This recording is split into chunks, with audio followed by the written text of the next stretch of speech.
in my view, I don't believe I think that Iran has got an interest in expanding this conflict. But China very definitely no, has. I don't think Iran and has. that is a superpower sponsor. But China has. Yes, exactly.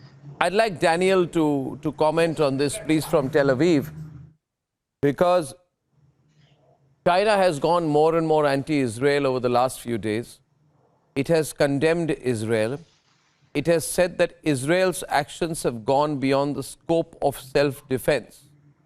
So they've taken a clearly pro-Hamas position of late. Can this China angle be ignored anymore, the kind of position they are taking and their possible role? Daniel, what do you think?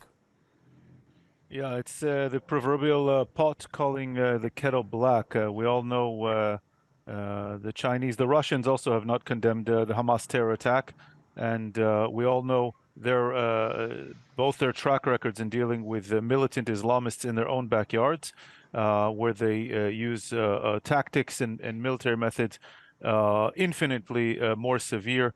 Israel is making absolutely every attempt to limit civilian casualties in the Gaza Strip. I think it could be argued with a very straight face that Israel does more to try to help Gazan civilians on a regular basis than does Hamas, which uses them as human shields.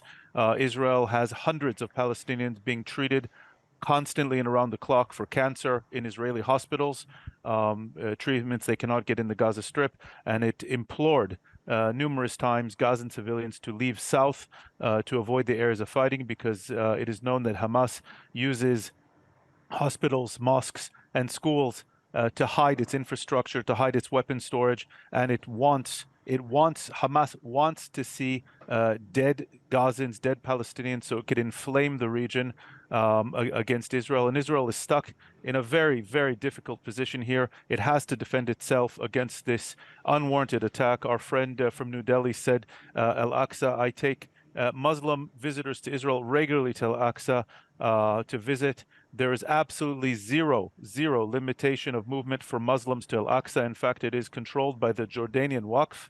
Israel allows the Jordanians to manage Al-Aqsa so that Muslims have full freedom of worship. And it is Israeli visitation, Jewish visitation, that is limited only to a few hours a day in Al-Aqsa and not for prayer purposes. You're welcome to come visit, sir, if you think I'm making this up. You know, we're looking at.